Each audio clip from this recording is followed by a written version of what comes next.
안녕하세요. 강원도 고성에 살고 있는 김담이라고 합니다. 오늘은 금꽁의 다리에 대해서 말씀드리겠습니다. 금꽁의 다리도 있고 은꽁의 다리도 있으며 자주꽁의 다리와 참꽁의 다리, 그늘꽁의 다리도 있습니다. 아니, 산꽁의 다리도 있습니다. 식물 이름에 흔히 쓰이는 동물 이름 가운데 아마도 노루와 꽁이 가장 흔한 듯 합니다. 그것은 어쩌면 흔히 볼 수 있기 때문이 아닌가 싶습니다. 물론 김종원 교수가 쓴 한국식물생태도감에 따르면 꽁의 다리라는 이름은 학명을 참고하여 생겨난 이름일 것이라고 추정합니다만, 아무려나 금꽁의 다리를 보면 줄기가 마치 꽁의 다리처럼 보이는 것 또한 부인할 수 없습니다. 이른봄, 복수초와 함께 봄을 알리는 전령 같은 노루기를 시작으로 노루발, 노루삼, 노루참나물에 이어 여름에는 노루오줌이 때판을 이루고 가을이면 큰 산 숲속에서 노루궁뎅이 버섯을 만날 수 있습니다.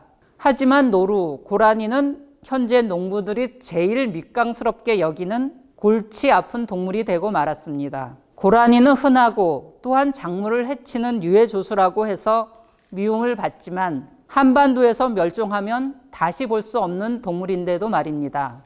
꽁은 또 어떻습니까? 어릴 때 식구가 많았던 우리 집에서는 겨울이면 꽁을 잡았습니다. 오빠들과 삼촌들이 나섰습니다. 송곳으로 콩알을 뚫어서 사이나라고 부르던 사이나나 칼륨, 즉 청산가리를 콩알 속에 넣어서 논밭에 뿌립니다. 사이나의 양은 꽁을 잡을 수 있는지 없는지를 정하는 매우 중요한 일고동이었습니다. 콩알을 먹은 꽁이 너무 멀리 날아가면 안 되는, 사람이 뒤쫓아가서 잡을 수 있는 거리여야 했습니다. 70년대였으니 먹을 것이 부족했고 집에서 닭을 기르기는 했지만 달걀은 할아버지의 밥상에 먼저 올랐으므로 꽁은 매우 중요한 식재료였던 것입니다.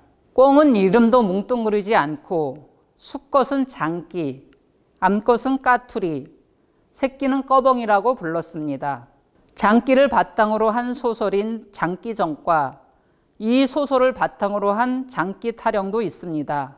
고려시대에는 왕비의 치류관에 쓰였고 조선시대에는 왕비의 대례복에 꽁을 수놓았습니다. 뿐만 아니라 무당이 쓰는 치우립에 뱃사람들 봉죽에도 달았습니다. 이 봉죽이라는 것은 흔히 만선으로 돌아오는 배에 꽂는 풍어기를 달리 이르는 말입니다. 또한 풍물놀이에도 화살의 깃으로도 김에 바르는 솔을 만들 때도 쓰였는데 이를 발개깃이라고 한답니다. 이처럼 꽁의 깃은 매우 신성하면서도 흔한 것이었습니다. 꽁깃은 광채가 나고 매우 화려하기 때문입니다.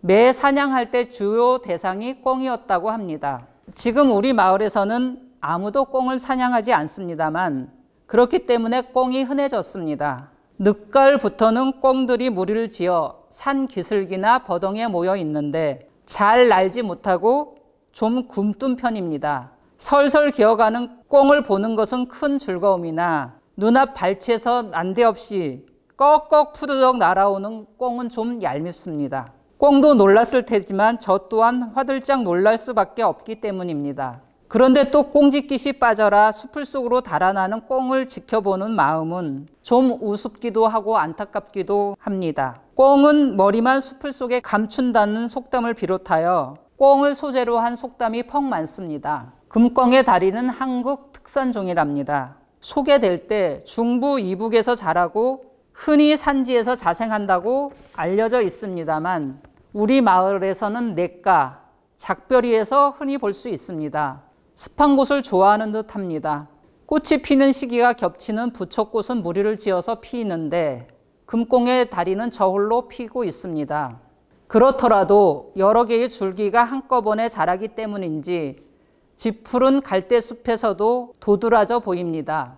키도 무척 커서 거의 2m에 이르기도 합니다. 꽃은 보랏빛인데 꽃피기 직전의 꽃봉오리는 콩알처럼 동글동글합니다.